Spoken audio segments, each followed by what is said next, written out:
This is the Elevate Construction Podcast, delivering remarkable content for workers, leaders, and companies in construction wanting to take their next step. Get ready to step out of your comfort zone with Jason Schroeder as he encourages you to do better, live a remarkable life, and expect more. Let's go.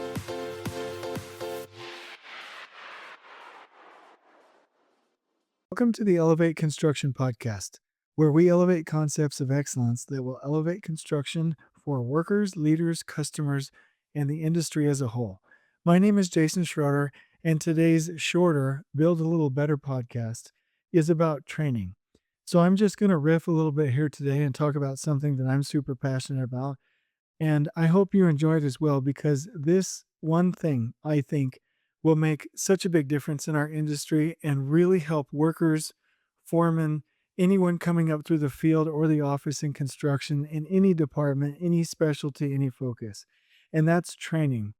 When I think about it and imagine companies and the progress that they want to make, when I imagine the experience that they want to deliver to their customers, when I think about the potential that we have in this industry to do good, my mind always comes back to one thing, and that's training. The training of our people, making sure that they have the right skills, the education, the scaling of excellence, the ideas from everyone else, the fact that they are able to learn from wisdom or sad experience, and how can we get that wisdom scaled faster to a broader amount of people. I really feel like that quote that says, if people are headed in the wrong direction, they don't need motivation to speed them up. They need education to turn them around. And I really feel like that is a strategic anchor for any company that wants to do well and inspire their builders. So briefly, before I go on my little riff here about training, I do want to say that the reason I do these podcasts is to help. I really feel like we should all be sharing, and I really like the Paul Akers method of sharing, where you share videos and you share audio and you share podcasts and you put that information and that content out there into the industry for free so that people can learn from wisdom and not from sad experience. They don't have to go do these things themselves. In fact, when I'm reading new books, I'm up to 2 a week now.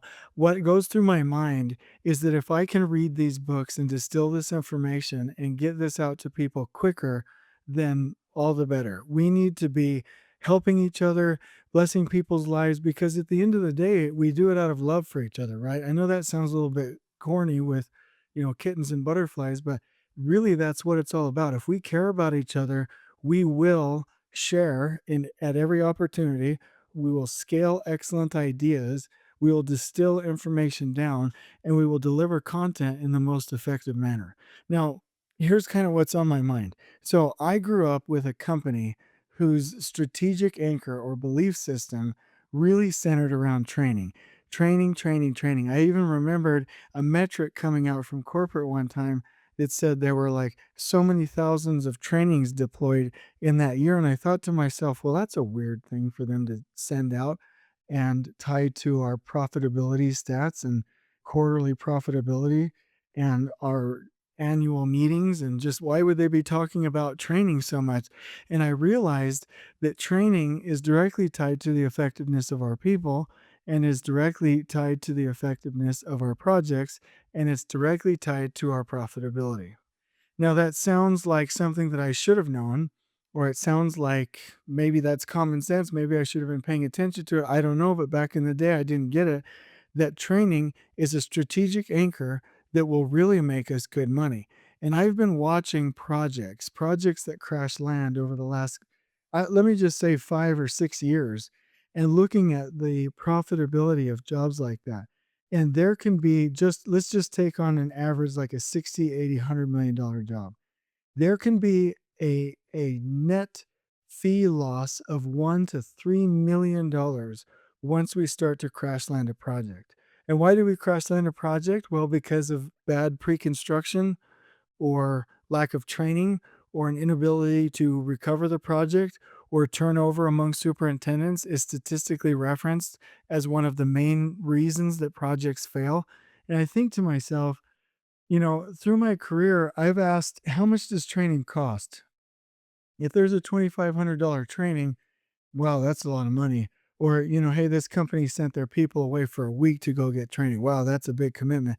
And I've thought about it, and that sacrifice or cost is nothing compared to what we can lose in reputation, in bad quality, in warranty costs, in fee loss. The net fee loss on a project when we start to crash land, it's like putting out a fire with $100 bills. I mean, money starts to fly out the window.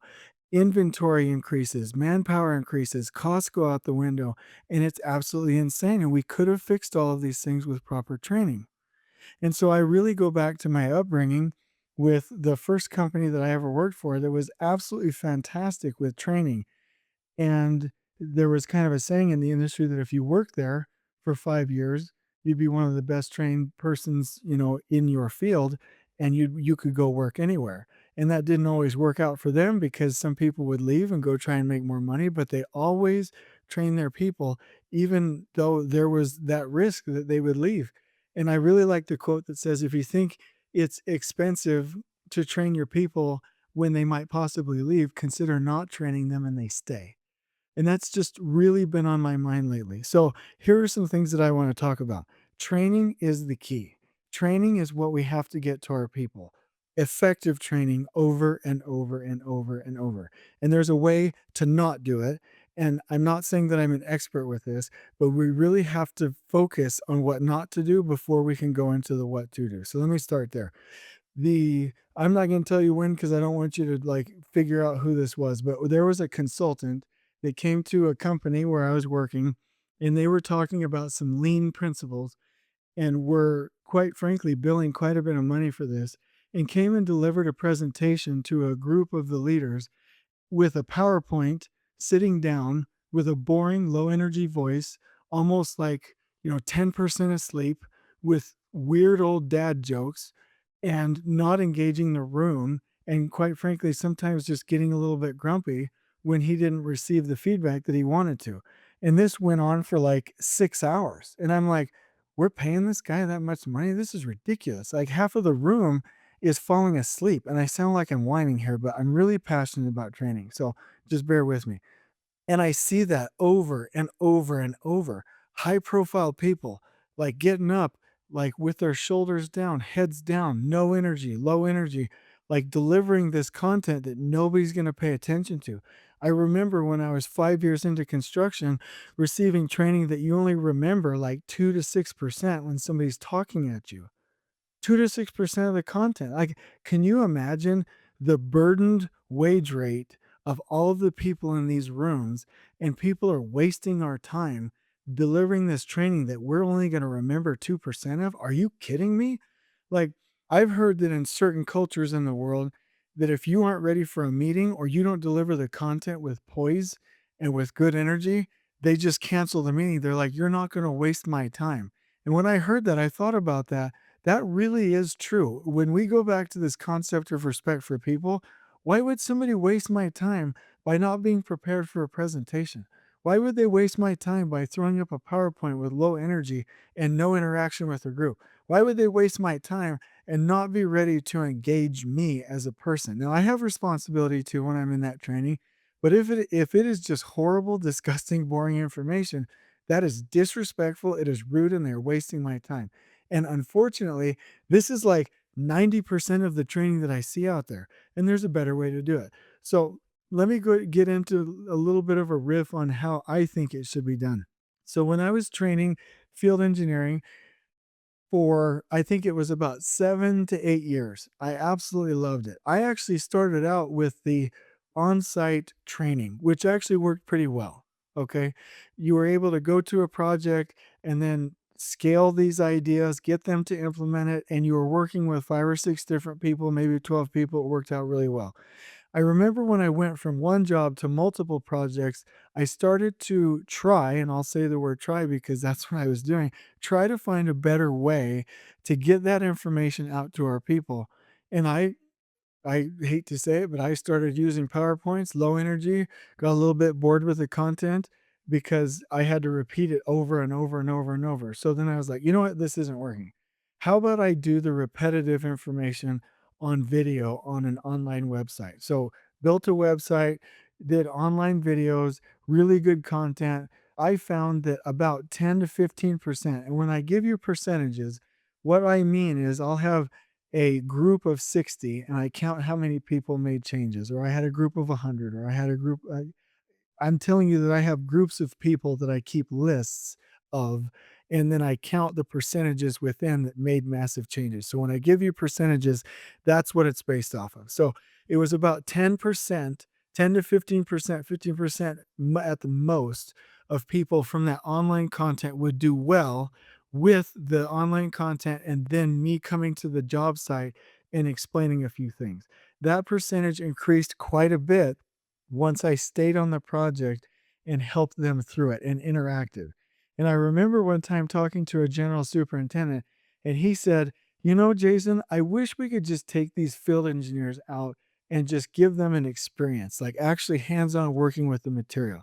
And that's where the concept of boot camps came for field training. These boot camps that I do for workers, field engineers, superintendents that are very, very effective. And that's where I'm going to lead you as we go through this, little podcast discussion. But then the idea came, why don't we take them out for 3 days and actually have a group of people, large groups, because I can't be on all their projects, interact with the information. And then the percentages started to increase. Now we're at 30%. Okay, then we started to do prerequisite training from the website, then out into the field. Now we're at like 35, 40%. And then it starts to get more remarkable from there. I remember attending Wood Badge with the Boy Scouts of America. And it was a really wonderful experience for me because that was the next step in these boot camp trainings. It went from let's just go out and experience it together to a structured system where you have teams, competitions, team names, energy. You have focused content delivery, you have reflections, and it really starts to focus you around the EDGE method, which is EDGE: explain, demonstrate, guide, and enable. And so I took that information where we had boot camps that were about 3 days long, where they have prerequisite website learning, and then they go into a 2 or 3 day experience and expanded that to a 4 day boot camp experience with some of the lessons learned that I learned from the Wood Badge course from the Boy Scouts of America. And then it went to like 65% of the people were learning and retaining and coming back with information, and then using that information within a certification period after that training. And then it starts to grow from there. What I learned from that point on is you can get quite a bit of saturation. You can get quite a bit of learning, quite a bit of retention if you structure trainings well through the EDGE method, where you explain it to them, you demonstrate it to them, guide them through a process of them learning for themselves where they have to figure it out, and then enable them to go implement that on their projects. And then high energy came into my life. I went through some seminars and some trainings that were absolutely electrifying. I mean, you would go and move and dance, and there was high music, meaning loud music, and a lot of interaction. And you were put on the spot and had to perform right then and there with your peers ready to go. So then I modified the boot camps to include that high energy, to include that focus on not being a victim, to include that focus of giving 100%, to include that focus where you're getting out of your comfort zone. And it sounds a little funny, but literally moving to music, music in these things to anchor your mind back to the moment, to the information through this memory of music and movement, and make sure that that solidifies as your blood is moving and you have high energy. These were absolutely fantastic ideas that then I incorporated into boot camps. And now the boot camps are literally 3 to 5 days long. They can be 1 or 2 day immersion events. And the people that come out of there literally, like, there's 90% retention, and well over 50% of the people make massive changes in their life and in their career, and everybody is affected and takes at least a little bit of a step forward, because we have to have trainings that are engaging, that are high energy, and that are structured for the way people like to learn. And we're not going to learn sitting down. We're not going to learn with the calm voices. We're not going to learn when we have low energy. We're not going to learn when it's not engaging. We're not going to learn when we're not moving. And we need to be moving. We need to be doing these things to get full retention. So why do I mention all of these things? The reason I mention it is because in our companies, if we would start to use the EDGE method, if we would get more movement into our trainings, if we would get more emotional connections where people can emotionally connect and be forced to practice, just like they do with Southwest Airlines, they interview you, they give you a problem, you have to react right on the spot. Same thing with training. Right now we have a problem and you need to create a solution. And this isn't a, we'll tell you and you figure it out later. This is a you figure it out right now type scenario. So if we respect workers, we will give them remarkable training. If we respect foremen, we will give them remarkable training. Same thing with field engineers, superintendents, directors, PMs, PEs, anybody in our industry, whether they deal with BIM or survey or scheduling or anybody. We need to up our game. We need to get rid of the old low energy training, and we need to use training as a strategic anchor. In my opinion, if a company will put most of their efforts into taking care of their people, making sure that they know that they're relevant, they have measurable goals, somebody knows them personally, and we give them the tools that they need, meaning the proper equipment, the place to work, the time, and the training, the proper, good, useful, pertinent, engaging, and high energy training that they need, then we can go do anything and we can change this industry. But we're not going to do it with a PowerPoint. We're not going to do it with low energy. We're not going to do it with people that don't have enough respect to plan and prepare for these things. Now, again, I get into these rants and I'm like, sound like I'm accusing, but I'm not. I don't mean it that way. I mean it because I love the people that I'm talking about and I love you and you deserve better. That's what it all comes down to. We deserve a remarkable experience when it comes to learning, when it comes to education, when it comes to reading books, when it comes to developing, when it comes to training, when it comes to mentoring. All of these things need to be in place so that we can take our next step. I could go on all night about training, but if you have any questions about ideas about how to engage, about how to do really good trainings, about how to get people to where they're actually going to take their next step, which most of the time comes with having them give 100%, speak up, get out of their comfort zone, perform in the moment, holding them accountable, movement, music, making sure that they are upright, ready to go, prepared, and they've done their homework and that they're ready to go implement it, and then they implement it on their jobs. You need any advice, you let me know. I'm not perfect, but I'm pretty stinking excellent. If there's anything that I know how to do, it's in-person trainings. And that's why we've had remarkable boot camps for workers, field engineers, and superintendents. And you can do this for actually PEs too. You can do it for PMs. I've done those trainings and it's absolutely fantastic. You will get people that are out there that are builders, that are doing amazing things, that are ready to take their next step and go deliver a remarkable experience for everyone they come in contact with. Because at the end of the day, you need skill and you need will. Most of our people want to do well. And so they need the skills, and it's up to us to deliver that. So if you're the owner of a company, it's time to make it more remarkable. If you're a presenter, it's time to put more energy into it. If you're a participant, it's time for you to give 100%. And if we can do this, we will elevate construction and we will bring people along with us and help them up this same mountain or these mountains that we've climbed ourselves, and we will go do amazing things. So if you have any questions or need advice or want help developing any of this training content or any of the agendas, please reach out to me on LinkedIn. Also, please share this podcast and let me know if you ever want a topic or if you want to discuss something or if you want to provide feedback.